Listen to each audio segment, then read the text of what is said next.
Okay. Am I sharing clearly? You are, and Sarah Clark is our one of our master gardeners here in Cowles County. Has her own grapes, which means she comes with lots of experience and stories, which are always fun to listen to.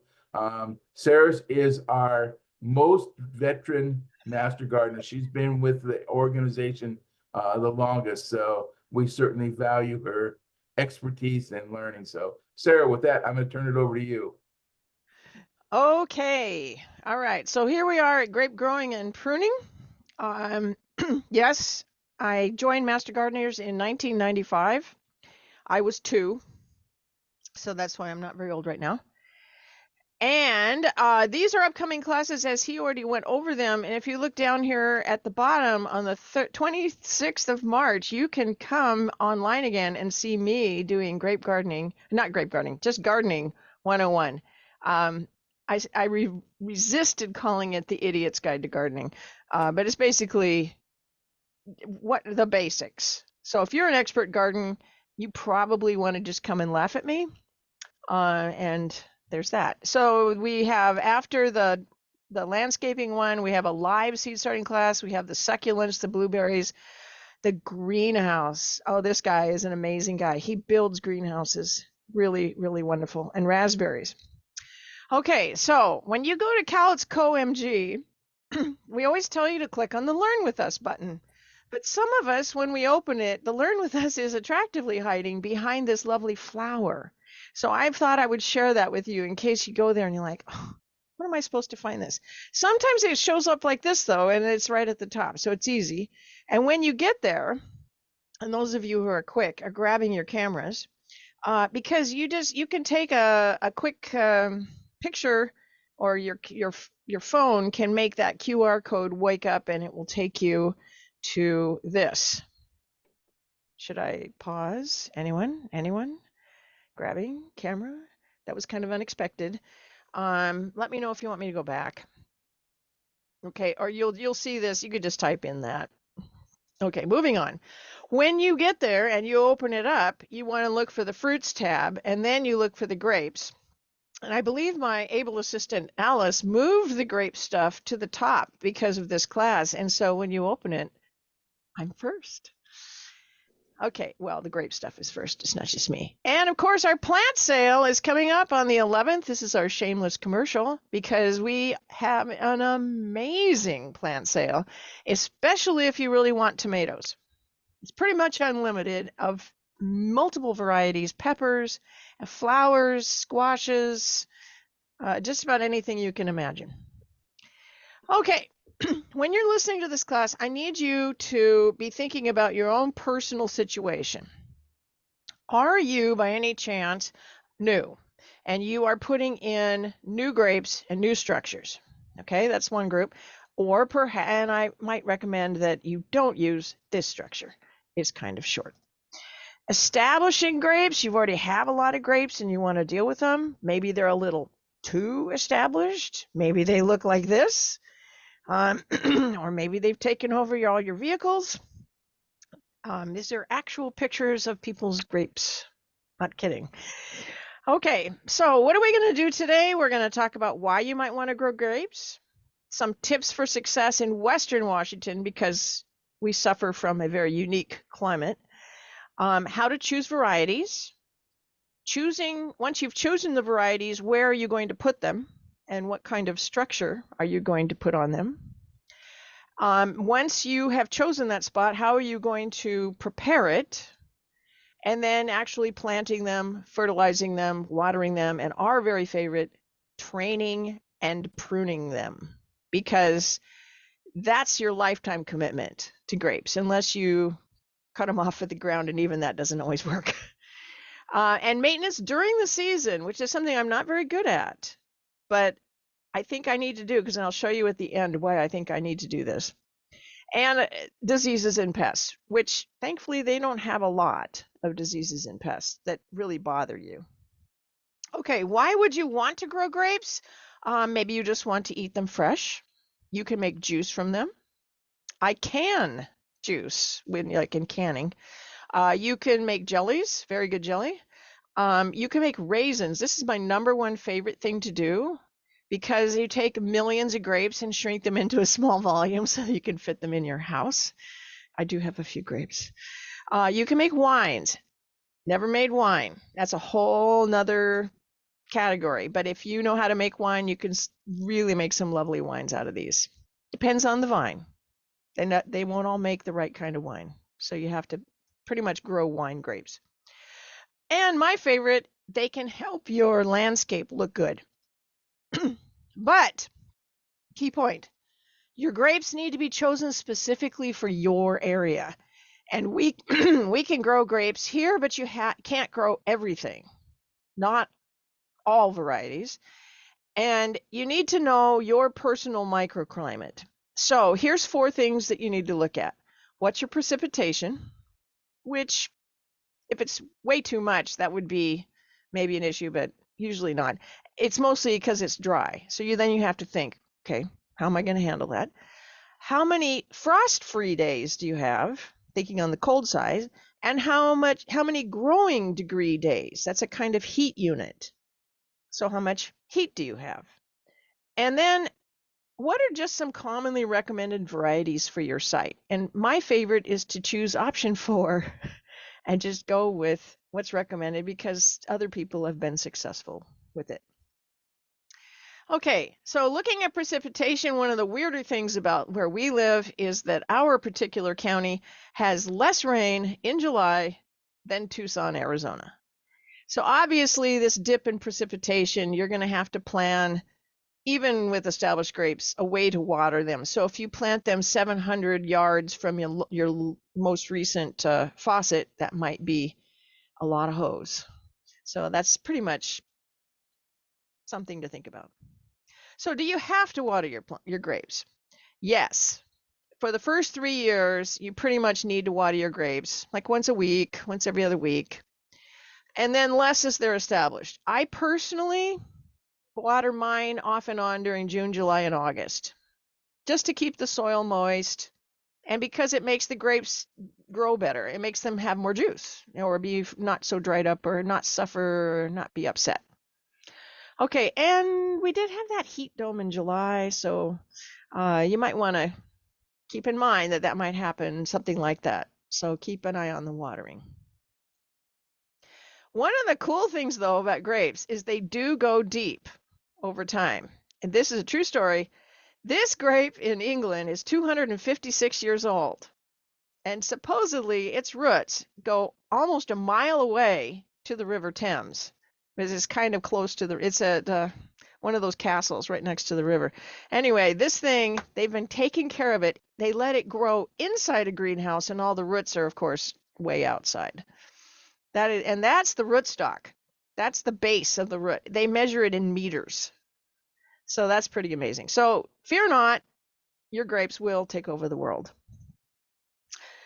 Okay, so grapes need 150 frost-free days, and our last frost day is May 1st.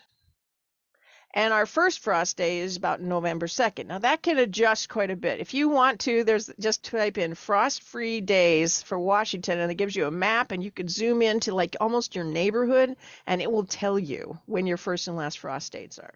Cool. No, I don't have that link, but it's not hard to find.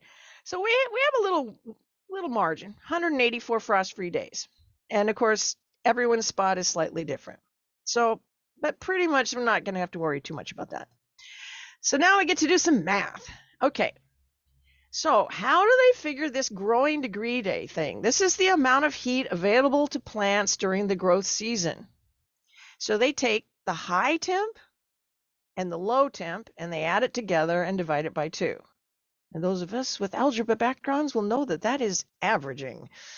So you take the average between your low and high, and then you have to take 50 degrees off, because they basically feel like anything below 50 is not doing the grapes any good. So here's an example.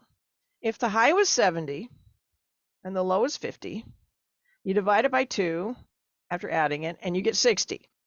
And you take 50 degrees off. That day gave you 10 growing degree days. So if your average temperature for the day was something like 80, you could see how you would rack up some growing degree days. So we don't generally do that. Okay, so our yearly growing degree day is about from the 1st of April till November 7th. And the number you may want to write down if you live on our side of the world is that we get about 1864 to 1930-ish growing degree days. And so when you go to buy a grape, sometimes they will tell you this one requires 2,500 growing degree days. And it's like you can say, well, I'm willing to take a chance and I'm going to try it. Or you might say, yeah, so maybe not going to work for me. Okay, so the average is 1,500 to 2,000. The thing that we mostly care about is the upper number. And there's this thing called a Winkler scale, and we are in group 1A. And that means we're in the very lowest group, and we can only grow the earliest ripening varieties really successfully, unless you're into, challenging the world, sadness. So if you want to, you can put this Greencast Online Growing Degree Days.home into your web search, and I will put that in. I think it's in the thing here. Anyway, in the chat at the end, I will put all these links. I did it, and it only gave to today. I was hoping, and maybe you can find it on there, that it would give the history, like last year. What did they do? But it tells you how many growing degrees you have this year up to a certain day. But it's kind of cool. And thanks, Alice. She found that for us. Okay, so all that said, how do you choose your grapes? Well, what are you going to use them for? If you're going to use table grapes for fresh eating, you got a lot of options. If you're going to use them for juicing, pretty much anything. All of my grapes can be juiced. What about for wine? That's you want to grow wine grapes, and if you're into wine a lot, you would be looking for specific kinds. But here's the key: where will you get them? You could get them from a nursery, or you could create your own from cuttings from other people's grapes. And our grape class will give you cuttings, and they are of table grapes. They are Venus and Candidus and possibly Einset. Okay, and this is what you do with the cutting. You dip it in rooting hormone. They're looking like they're scratching the edge, and then you stick it into a potting mixture, and it grows roots, and it grows leaves, and it's a miracle. There you go. You don't need my class. I'm just kidding. Okay, so here are some varieties that are recommended. There's a Concord, as long as it doesn't go over 2,000 degrees growing degree days. These are popular: Candidus, Interlaken, Reliance. For wine, there's a Pinot Noir, Chardonnay, Riesling, and my favorite, Gewürztraminer. And you could see Cabernet, a Merlot, Einset, Venus, Himrod. So you're thinking, well, wait, I can't write that fast. Well, I have a link on the chat that I'll put, and it will give you a link into the Monster Grape Workshop, and there's all kinds of varieties on there. So you don't have to write this fast. Okay, well, what about where you're going to put them? A warm, protected spot can help you grow some grapes that might not normally ripen as quick, that they have a longer ripening period. So be thinking of that. And you can just ask what other people are growing. And this is in the workshop handout. You can see that it has all these different kinds, and it says how ripening and early to mid is good. But you'd say, oh, Buffalo, I'll get that one. And it's a blue grape. That sounds kind of good. And then you look over here and you say it's seeded. I warn you against seeded grapes, because you're going to want to make raisins, and nobody wants seeds in their raisins. Okay, so Venus is the one we have at the Grape. It's seedless. It's early. So we have that at the Grape place, and we're handing those out in our class. And I don't see Einset on here, but I'm pretty slow. I don't think so. Anyway, okay, so that's one option. But my favorite trick is to look at local nurseries. And maybe you don't want to buy it. Maybe you know somebody who has this plant, but you just want to know it'll grow here. If a local nursery is growing it, it's probably going to work here. So here's some options. Burnt Ridge up in Lewis County, Rain Tree Nursery. They have just hugely expanded from when I first started going there. They used to have like 6 kinds of trees, and now they're like thousands. And Sagawa's, of course, our local nursery in Woodland, and there's other ones. And wherever you are, they're a good source. So just looking in a catalog will give you ideas of what would be good. Okay. Where should you put it? Well, a south-facing hill or slope is nice. Having good air circulation and full sun is very good. This is perhaps a little much. Most people don't plant this many grapevines all at the same time, but this could be you. And the soil characteristics recommended for grapes, and I'm laughing because it says good drainage and sandy, gravelly soil. And these are all true, and I have neither of these. I am living on the river bottom of the former Columbia River.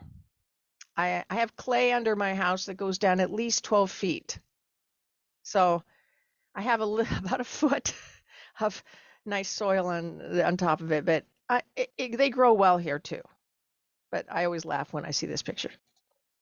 Okay, 2 things grapes need. You cannot cheat on this. They need space and they need support. Think how much one group of grapes weighs and multiply that times 30 or 40. It's about 50 pounds per grape plant. So if you have 11 grape plants, that's a lot of weight. Okay, so watch out for that. If you want to put it on a wire structure, I love this picture because it talks about things like this post over here. They want you to put it in 4 feet. No, sorry. Yeah, 4 feet into the ground. And each supporting post 3 feet into the ground. And these wires need to have a certain tensile strength, and you need this structure on the end that pulls the whole system from having it sag. So don't cheat. I'm telling you, don't cheat on the wiring. You will be sad because your grapes will just, I mean, once they get established, they are strong and heavy. My personal favorite in my property is to grow arbors or build arbors and grow them on arbors. And I built this one in 99. I think I started it with grapes from one of the first grape classes. And you too can build this. It's just lumber cut and stuck together. It's not super complicated. This is what it looks like in the winter, and that has 4 grapes on it. I think it's now 2 Venus and Einset and Interlaken. Note, label your grapes. I maybe have to do it from memory, and it turns out you forget. This is another arbor I built. We had a giant blackberry pile, and we decided to put in a stone patio, and I said, well, wait, maybe. Next thing you know, this is what we had.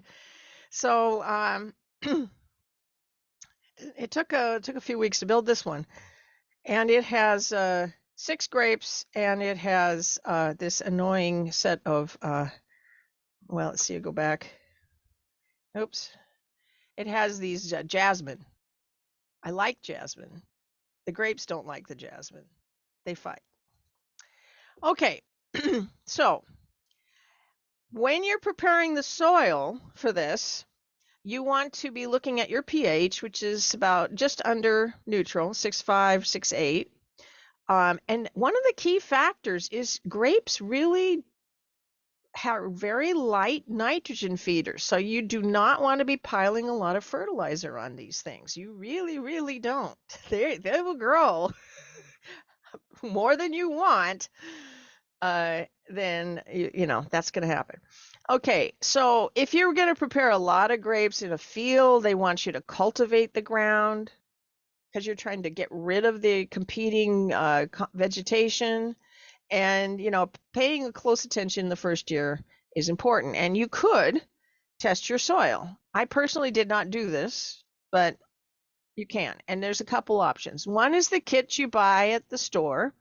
And you get to feel like a mad scientist, so you're like pouring little things into little test tubes, and it has lovely information, and it is really good for pH and nitrogen, phosphorus, and potassium.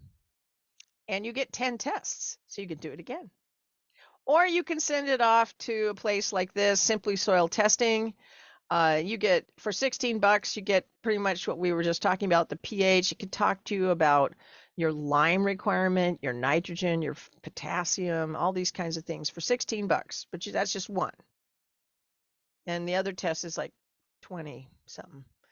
So you can add all these other options if you want to. And if you're interested in this, you can just go there. Okay. So you've got your place. You figured out what you're going to do for your structure. Highly recommend you build the structure before you plant the grapes. Just saying. So you do what you would normally do to plant any shrub or bush or anything. You prepare, you break in the soil, you dig a hole, you can mix in some compost or well-rotted manures, but I really wouldn't recommend putting in a lot of fertilizer. Take care not to break the roots when you stick them in the ground. If you do, they will grow back.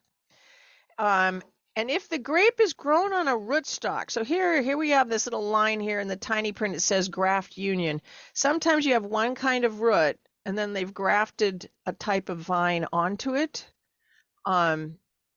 Most of the grapes that I have, they don't have that. But if you do, make sure you don't plant that graft below the ground, because that will start growing instead and you will grow rootstock. So you don't want to do that. Remember to water for the first 3 years. And grapes tend to grow. They grow a lot. Be afraid. Be very afraid. If you, this is my grape arbor. I climbed up, I don't know, I think I climbed on a ladder to look down on it. This is what, yep, that's what they look like right now too. This was several years ago. Okay, but at least they look pretty in the snow. But it's a lot of work. So, pruning. What kind of grapes do you have? What kind of structure are they on? Is it strong enough? Does it need fixing before you get into this? I mean, you want to keep that in mind. And what kind of pruning works best for that type of grape? And you pretty much have two options besides screaming and running away. Okay, everybody looks at their grapes. The number one question I get is, I have these grapes. Where do I start? Okay, maybe you feel like this. Hopefully not. So where I start is in the summer, because I'm walking underneath this arbor and the grapes are in my face, so I just whack them off. So that's one way of pruning them, but that's probably not your best option. Okay, so here's the key idea.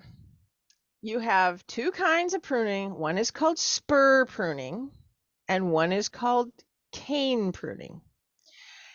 It's basically like, I'm trying not to get grossed off, okay, but it's like your arm.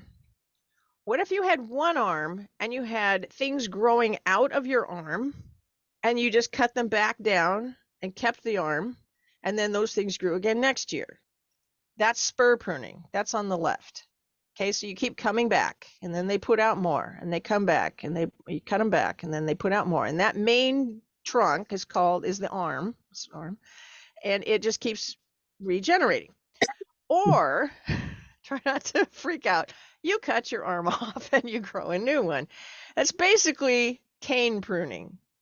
Okay, so you make sure there's enough buds to start so that you get more canes next year, and then you'd cut off this old one and take one of those new ones and put it up in its place. That's it. So let's take a look at that. Okay, so on the left we have cane pruning. You see that these four arms put out all of these canes. And then what did they do? They saved 4 of them and cut everything else off. I'm waiting for someone to ask, what the heck do I do with all those cut off pieces and branches? Well, that's an issue. Okay, so you see how they basically took these two and they cut all the rest of it off, including the black part. Because that was the previous year. And then they lay these down, and each of these will put out all this new stuff. Okay, this works really great for most of the grapes we grow. My fresh eating grapes, they love cane pruning, and in that workshop handout, it tells you which kind of pruning they prefer. Okay. The other way is called spur pruning. So these branches are here. They shoot up their shoots, and instead of cutting off the main part, the black part, they cut it down to it with leaving a couple of fresh spots, little buds where they will grow. Okay. And then they grow, and then you cut them back you leave that main cordon or old wood. Okay. So you see how they cut it, and they left these little spots, and they're going to shoot up. They didn't cut it off at the base and bring up a new cane. Although I've actually done basically both. Sometimes I didn't get a lot of new branches, and so I just decided to cut it back to a bud on the branch that was there and let it try again. So you just have to be. By the way, Veronica, I see that you have um a hand up. Did you have a question? Yes, on this the bottom section of cane pruning where it has the yellow canes. Can you, because going from the first top picture to the bottom picture, I'm confused. So do you cut off all the canes? And Okay, so like so a you literally see where this one is coming out of these two are on this side are coming out right next to the main trunk. So if you go to the original, you just take those first one on each one of those side trunks, and then you cut everything else off to the left, like the black part and the branches attached to it. Is that making sense? So if you literally match the base of this one, although it's not very good because it isn't exactly matched, does it? So you see how this branch goes out, and then there's that yellow part or green or whatever it is, and you go up here and you say, oh, it went out, and that's just that first one. That meant that number 2, 3, 4, and 5 went away along with the branch they were coming out of. Oh, gotcha. So you're keeping the Just newer just the canes closest to the trunk. or whichever ones work best. You have to basically say, I need a cane here. Who wins? I like you. And you pull that out and you like try. I literally have wrapped like a strip of t-shirt around it to say, don't cut this. And then and then I cut everything else out. Because one year I'm like, oh, I really love this one. It's perfect. It's in the right place. And I cut it. This happens.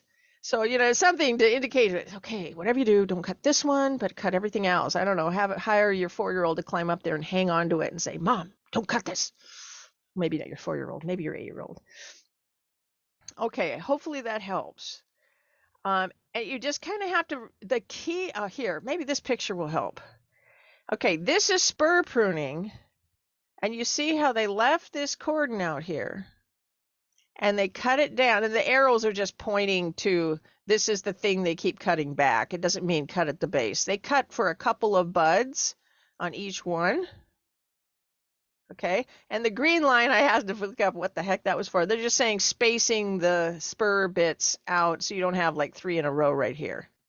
Okay, that they don't tend to grow that way much anyway. But okay, so here over time, these spurs can get quite thick. If you're doing this kind, and this is usually more for wine grapes. So if you're eating fresh grapes, you're probably going to do the cane pruning. Okay, or you could do a combination, which I do. I just, whatever my plant didn't have, I'll show you an example and you'll see, wait a minute, you didn't cut that one all the way back. That's because there wasn't anything growing below that. So anyway, we'll see. Okay, so when you're doing the spur cutting, you're cutting it back and you're looking for buds. And you're cutting each one back so it just has here's a bud right here, and here's a bud right here. So if I was keeping this one, I'd cut it right there and then take these other 2 off maybe. Okay. Cane pruning. you get the cane that grew last year, take it back to as far as you can, and then you cut everybody else off, and then you take that one and lay it out, or two or three. It just depends on what your structure requires. Okay, so the difference is this one has these kind of permanent spots that you cut back to, and this one you take a new cane branch and save it and cut off the others. Okay, so I'm going to move on, if that's okay. So which kind of pruning do you generally need? Wine grapes tend to be spur, and American grapes like a Concord or Thompson tend to be cane. And I don't think we can grow Thompson here, but there's several Thompson-like ones. Okay, so here's my arbor, and just for purposes of demonstration, I did what I could do from standing on the ground, but I mostly climb up here and prune them, and I'll show you how that looks. Okay, so number one, don't panic. Number two, what do you want to keep? Where do you want the cane to go is the question. What do you, like if you have two plants on this side, you maybe want two canes from one and two canes from another, and that's it. So kind of where are they going to go? And do you have something that looks healthy? So visualizing how you want it to look is the key. I want it to have two canes from that side and two canes from this bush, and for some reason I want just one cane over here, and I don't know why it's an odd number. It should probably be four, and this particular arbor is complicated because I have this wild rose growing on one end because, why not? It's an arbor. It needed more on it. Okay, so there's the key right there. Think, where am I going with this? And you might notice that I put on these little strips of t-shirt. My brother-in-law literally saves all his old undershirts just for me so I can cut them into strips so I can tie these on, and they're stretchy and they're cheap because I'm cheap. Okay, so key, one branch at a time with an overall plan. Okay, I'm looking at this one and I say, well, I got this spur sticking up. That's dead. And I think I'm going to do something with this. Okay, so I cut that out because it's dead. Yay. And then I look at this and I say, okay, I got these two buds. I think I'll let them grow. I'm going to go for two buds. So I cut it off, and this little part here will just kind of callus over, and they will grow. And I will and this one happens to be down at knee high, but I was just showing you for benefit of being able to stand and not fall off a ladder while I was taking a picture. However, this is the part that you need to know. There is also a bud right next to the base. So if you're thinking, I don't know if I have two buds, don't forget this one. So really, I think I have three buds on this. Okay, this is what I cut off though. Okay, so that's just one pruning cut. So it's helpful if you get them out of the picture to see what's left. So I have lots of these lying in my yard by the time I'm done, and then I'm chopping them into bits so I can go pile them and let them rot. Okay, my branches tend to go off into the neighboring trees on vacation. And it turns out that you can let them grow a certain way and cut them off, and that actually helps. And I might actually do that one of these years, but generally I kind of forget about them. Maybe you don't have an arbor, maybe you have an old fence, which is pretty typical. Well, okay, that's what this looks like. And so let's kind of look at the pruning again. All right, so I'm looking at this branch and I'm thinking, okay, I want to have a couple of shoots come off this branch. And I got two spots here. I got, I don't know, this thing and that stick off here. And I've got something coming off the back here with a couple branches. So let's see what you would do if you were going to prune each of these spots. Okay, well, my first one, what am I going to keep? I just got to get two buds, but it's got to be a nice vine, maybe the healthiest one. Let's see what happens. So I go for the one on the right, and it broke off because it was dead. Wow, that was an easy decision. And then I look at the other two and I think, okay, This one's coming off of this further out, and this one looks like it's coming from the base. I was thinking maybe that's stronger, and they both look equal. So I kept the one that was just coming out straight. And now I got to figure out 2 buds. Now notice, bud 1 is here, bud 2 is here. That's a lot of space between those. That's called the internode. And some grapes have internodes that are a foot apart, and some have them like this. So when you hear the word internode, that's basically what it means. So I cut it off at the end. And now we go back to the other one. Okay, well, this one, it looks very similar. It has 2 branches, only this one is the one that's coming off of further down. And I decided I'm going to go back. You can see the lower one here. I just chopped it off. I said, okay. And then I came to an interesting decision. I said, all right, this is a cane. I could just keep it, or I could keep this old one, and maybe there's something growing on it. And the decision I made was, I mean, there is another cane growing off further up here, but I thought, no, I'm just gonna, and heaven only, oh, I see what I did there. Anyway, there's some more stuff. I just said, I think this is the one. And then I said, okay, way down here, it's old and then it goes to new. Which one do I want to keep? And I ended up keeping the bottom one, I think. Or no, I didn't. I kept that one, and then I chopped this one back too. And let this one grow. Anyway, whack. This is what it ended up looking like with, oh, I did cut it out. I lied. I'm making decisions. Oh, see, I'm cutting it right there. I said, get rid of the whole thing. And now I just had the one branch. And believe me, that will put out plenty. Okay, that's what it looked like to begin with, and that's what it looks like now. Gotta keep an eye on my time. Okay, so what about on an arbor? I mean, that's like a fence, and a lot of people do fences. You just want the 1 cane per wire, so you don't have a lot of choices. You're gonna have just 2, period. But an arbor, you can do a lot of things. By the way, I didn't want to intimidate you with my arbor, so you can build an arbor like this too. This is easy. This is, not too hard.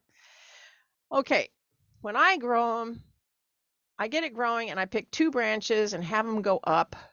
This is what they look like. There's my silly brother. He's in the background. If you know my brother, he's amazing. He's an artist. His name is Scott. So I take him up.